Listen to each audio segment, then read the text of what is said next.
Assassino.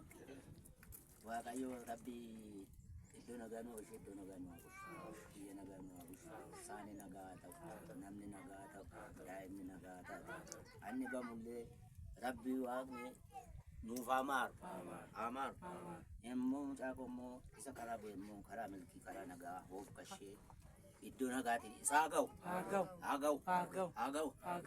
waldaadhaan buleera ani immoo waaqaan bula waaqas nan kadhadhaa fi waldaan umti sunu dhaga'ee fi iddoo garaasaa gawwaa isaa taasisu rabbi isaa hoof kash makiinaa siyaa hoof kash waan hundumaa siyaa hoof kash iddoo nagaatiin siyaa ga'u waaqni rabbi abbaan kun eebbiseen qeedhaa bahee alamiidhaan abbaa kun nagaadhaan bilbilee dubbisa kan jettu rabbi siyaa taasisu kanaa yoommoo maaliif deeme maaliif kana ta'e jette goomattuu miqqanyaa yoo jiraatte haa barbaduuf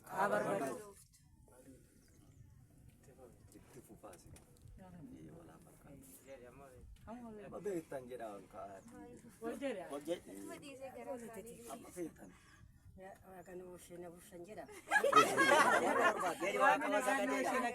Ucaal makoonaa hoof kashee yaa rabbi Jaako ani garaa qulqulluun eebbise garaan koyyuu garuu qulqulluun eebbise waan isaa eebbise iddoo nagaan isaa ga'u iddoo garaa isaatiin isaa ga'u akka tammatee godhee diggif godhee ofiin haa ga'u iddoo garaa isaa geessisu iddoo garaa isaa qulqulluu godhee nama iddoo nagaa geessisu nama mochi ga'ee lanochi ga'eera bashannaneera taphadheera jedhee namutti bilbilu nu haa taasisu caakoo lamiidhaan diggifitti godhechinnaa faaga'u qanyaan moo adduu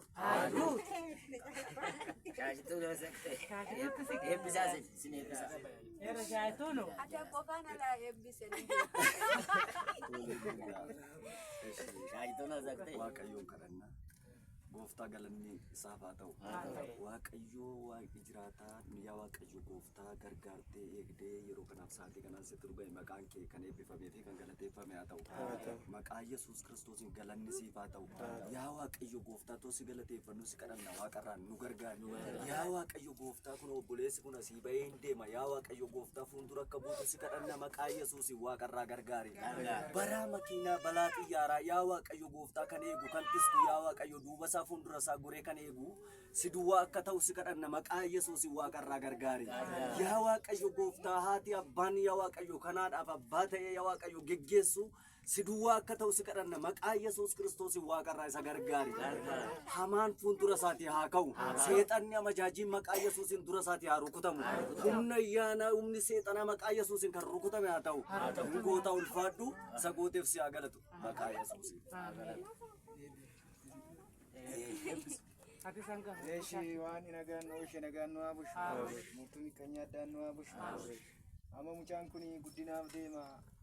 Waan achitti waan isaa gargaaru.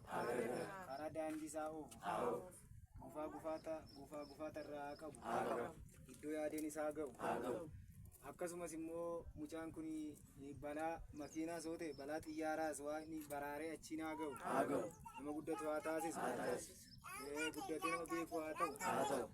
Kan kana jibbitu immoo guddaadha. Miqqanyaa yoo jiraatte immoo miqqanyaan haa duutu. Ani eebban beeku waan kanaa ol isaa eebbisu.